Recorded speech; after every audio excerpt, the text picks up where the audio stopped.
Pemirsa Intens Investigasi. Keadilan untuk Nizam, bocah Malang yang tewas setelah diduga menjadi korban kekejaman penyiraman air panas, kini memasuki babak yang kian panas. Siang tadi, sang ayah kandung, Anwar Satibi, hadir di Polres Sukabumi, bukan sebagai pelapor, melainkan sebagai saksi kunci atas laporan yang justru dilayangkan oleh mantan istrinya sendiri. Lantas, fakta baru apa yang sebenarnya coba disembunyikan dalam pemeriksaan maraton tersebut? Lalu, seperti apa kejutan besar meledak dari pihak ibu kandung Nizam, Lisnawati? Melalui kuasa hukumnya, Krisna Murti, terungkap bahwa status laporan dugaan penelantaran anak terhadap Anwar kini resmi naik ke tahap penyidikan. Benarkah ada temuan unsur pidana yang kian kuat yang mengisyaratkan bahwa hilangnya nyawa Nizam bukan sekadar persoalan moral, melainkan pelanggaran hukum yang sangat serius? Tak kalah mengejutkan, kesaksian dari sang ibu tiri yang kini telah ditetapkan sebagai tersangka justru membongkar sisi gelap Anwar Satibi. Benarkah Anwar sengaja menghalang-halangi Nizam bertemu ibu kandungnya dengan menyebut Lisnawati sudah meninggal dunia? Lantas, benarkah motif pendisiplinan yang diklaim tersangka menjadi alasan penyiksaan fisik dan psikis yang ternyata sudah dialami Nizam sejak bertahun-tahun lalu? Dan benarkah rapat di DPR RI telah mencium adanya keterlibatan kuat sang ayah dalam lingkaran kekerasan ini?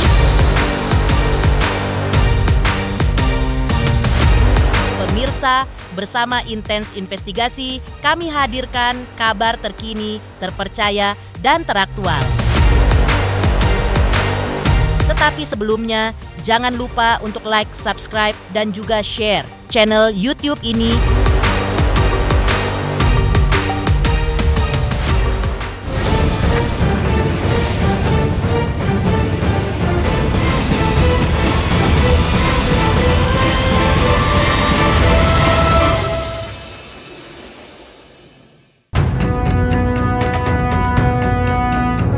Babak baru kini tengah bergulir dalam kasus memilukan yang menimpa Nizam, bocah Malang yang diduga menjadi korban kekejaman ibu kandungnya sendiri. Kasus penyiraman air panas yang menghebohkan publik ini masih terus didalami secara intensif oleh pihak kepolisian. Pihak ayah Nizam pun akhirnya buka suara mengenai kabar terbaru dan poin-poin penting yang disampaikannya kepada penyidik. Pak Anwar kemarin diperiksa sebagai saksi. Ya, saya, Pak Farad Abbas dan kawan-kawan tim mendampingi. Ada 53 pertanyaan. Ya, yang berhubungan dengan catatan antara Pak Anwar dengan Bu Lisna. Catatan antara Pak Anwar dengan Bu Teni. Dan itu dikonfirmasi kepada Pak Anwar. Dan jelasin semuanya. Yang menjadi pokok permasalahan, menurut pelapor bahwa ada tenggang waktu berapa hari ini itu termasuk penelantaran. Tidak langsung dibawa ke rumah sakit. Ya, kenapa tidak bawa? Dijawab juga bahwa obatnya masih ada. Tapi analisa saya sebagai lawyer, sebagai PH, bahwa di sini Bu Teni itu secara hukum positif tidak memiliki legal standing untuk melaporkan Pak Anwar. Tapi yang namanya pidana harus ada motif, harus ada niat. Tapi nggak mungkin. Ya, kata Pak Anwar itu kalau mau saya niat mau menelantarkan dari dulu aja, saya akan tolak istrinya, mantan istrinya katanya ya, dengan neneknya mengantarkan pada umur 7 tahun itu. Karena kan begitu dia diantarkan, anak itu dipesantrenkan, disekolahkan, dan dididik dan dibiayai. Tidak ada lah di situ ada penelantaran. Malah lihat di video-videonya Pak Anwar sangat dekat sekali, sangat bahagia sekali kalau dekat dengan anak. Siapa sih hari ini orang tua yang tidak sayang pada anaknya? kehilangan putra tercinta dengan cara yang tragis meninggalkan luka yang takkan pernah mengering. Namun, di tengah kesedihan yang menghunjam, ayah Nizam menegaskan bahwa dirinya tidak akan tinggal diam. Seperti ini pula langkah yang akan dilakukan ayah Nizam beserta kuasa hukumnya demi mendapat keadilan untuk mendiang putranya. Kita sudah tahu, sama-sama tahu ya, bahwa di RDP itu kita tidak boleh melaporkan. Ya, hasil RDP kan jelas, semua nonton, seluruh Indonesia nonton, bahkan dunia nonton juga, bahwa kalau Pak Anwar melaporkan balik tidak boleh terima di Polres Sukabumi. Kan negara kita negara hukum. Sebagai warga negara, kalau terjadi seseorang melaporkan dengan keterangan-keterangan yang tidak sesuai, keterangan-keterangan tidak sesuai dengan fakta dan sebagainya, berhak dong untuk melaporkan. Karena kan melaporkan itu tidak harus di Polres, bisa di Polda, bisa di Mabes. Dan kami akan kawal itu sampai putusan pengadilan. Itu yang pertama. Yang kedua, kasus yang kedua, kami juga selaku PH yang mengawal kasus penganiayaan 2024. Dan itu sudah jadi tersangka. Orangnya sama.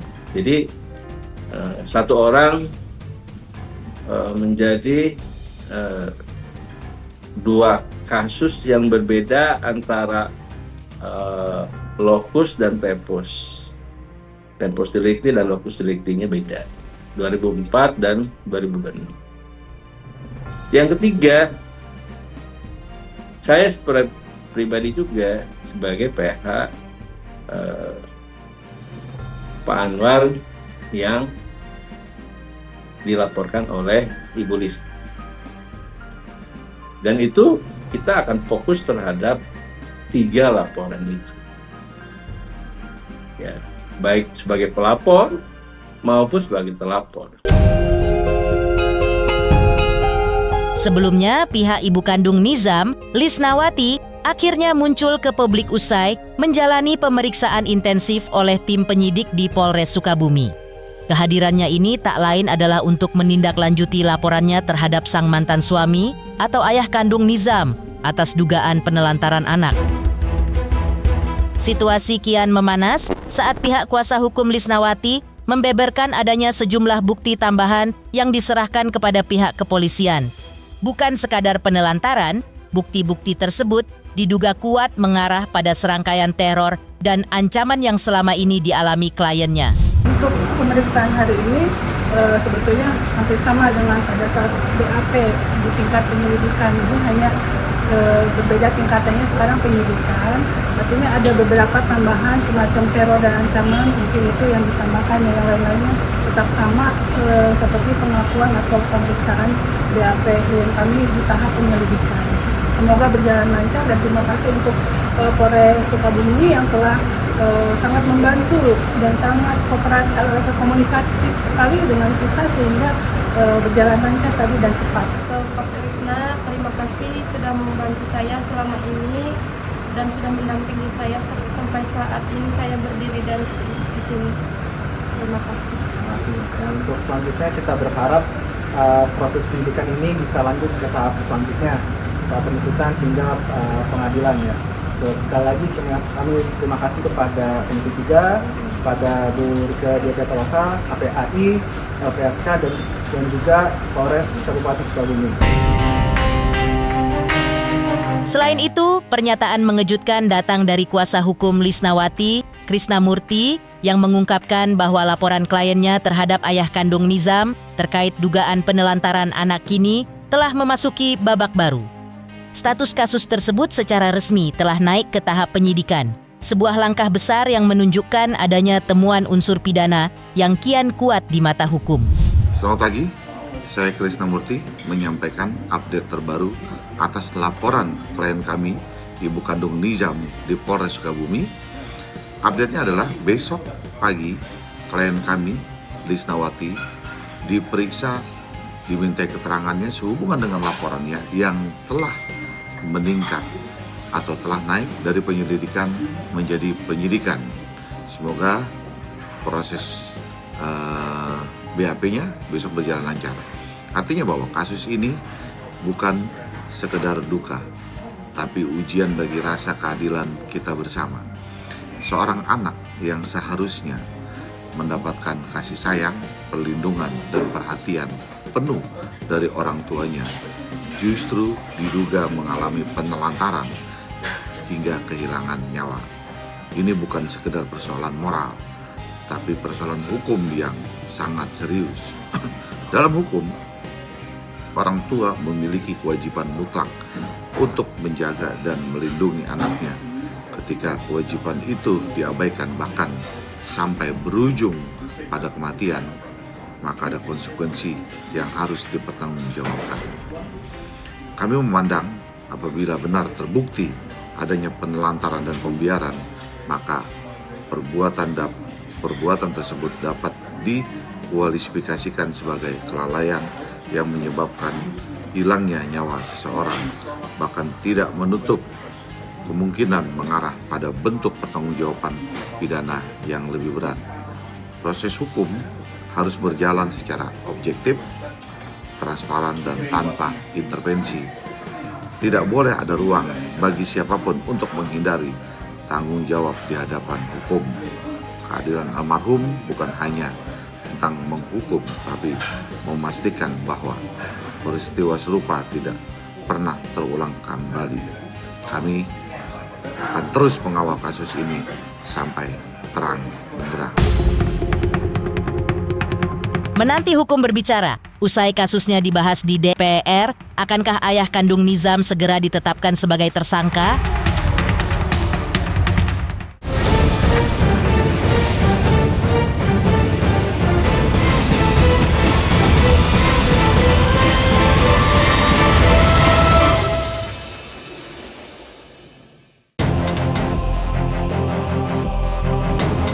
Babak baru pengungkapan kasus Nizam Kian mengejutkan setelah pihak ibu tiri yang berinisial TR resmi menjalani pemeriksaan sebagai saksi di Polres Sukabumi. Melalui kuasa hukumnya, TR menegaskan sikapnya yang sangat kooperatif dan mengklaim tidak ada satupun fakta yang ditutup-tutupi di hadapan penyidik. Namun, yang paling menggetarkan adalah pengakuan TR mengenai dugaan skenario keji yang dilakukan oleh ayah kandung Nizam. TR mengungkap fakta pilu bahwa sang ayah diduga sengaja menghalang-halangi pertemuan antara Nizam dan ibu kandungnya. Bahkan sang ayah disinyalir menanamkan narasi bohong kepada Nizam bahwa ibu kandungnya telah meninggal dunia. Berdasarkan keterangan TR, ayah kandung Nizam diduga kuat melakukan tindakan penganiayaan terhadap bocah malang tersebut. Meski demikian, teka-teki mengenai penyebab pasti meninggalnya Nizam hingga kini masih menjadi misteri yang terus didalami oleh tim penyidik. Jadi tadi pemeriksaannya itu disampaikan oleh ibu tirinya bahwa memang ini kan terkait ibu kandungnya ya. Ibu kandungnya Nizam melaporkan bapaknya penelantaran dan adanya kekerasan dan lain-lain.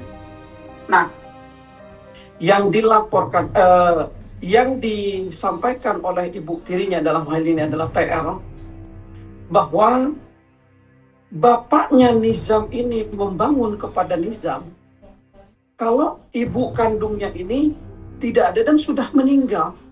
Gitu. Itu yang dibangun. Ini yang disampaikan oleh klien kami ya, saat di BAP. Artinya bapaknya Nizam ini benar menghalangi Nizam kepada ibu kandungnya. Dan setiap Nizam ini mau ketemu ibu kandungnya, pengen ketemu dan lain-lain, bapaknya ini marah. Bapaknya ini tidak mau dan Nizam ini dimarahin, bahkan cenderung mendapatkan kekerasan yang tidak baik oleh bapaknya, oleh bapak kandungnya. Artinya itu yang dibangun ke pikiran Nizam ya. Kepikiran Nizam mungkin biar Nizam ini tidak mencari, biar Nizam tidak tidak mau menemui, karena setiap mau menemui dimarahin. Setiap pamit misalnya, setiap mempertanyakan ibu kandungnya tuh langsung dimarahin, ibunya udah nggak ada gitu. Kira-kira begitu, tapi pakai bahasa Sunda. Ibunya sudah tidak ada, Bahkan ya itulah yang dibangun bahwa ibunya ini sudah meninggal.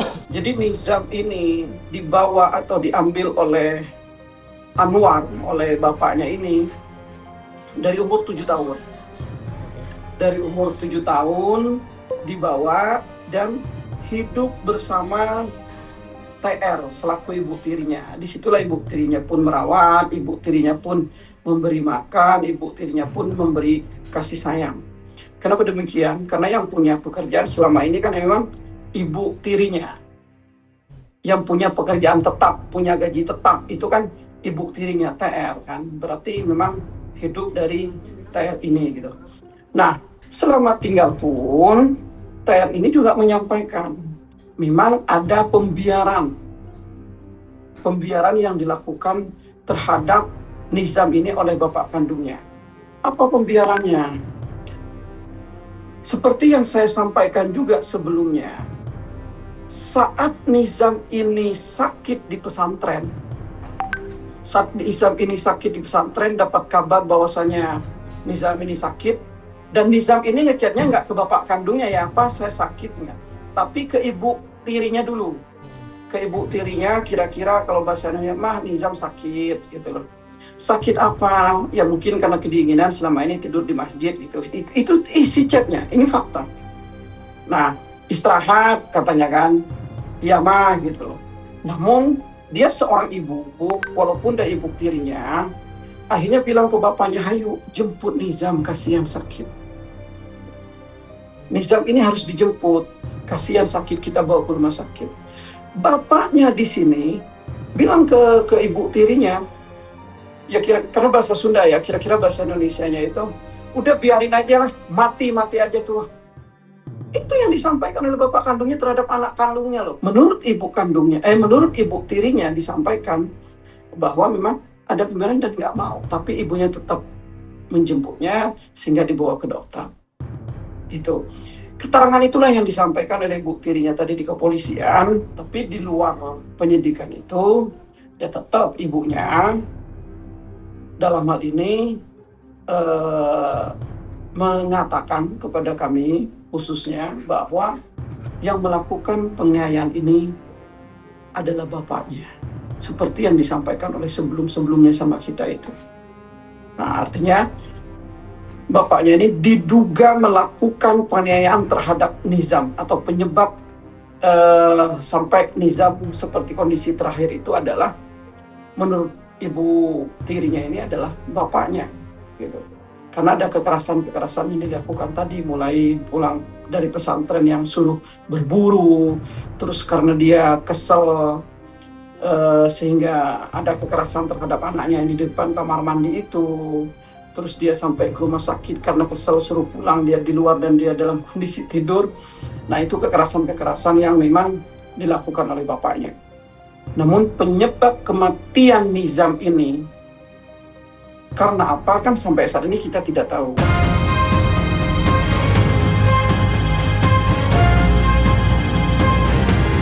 Pemirsa Intens Investigasi, jangan lupa saksikan terus Intens Investigasi.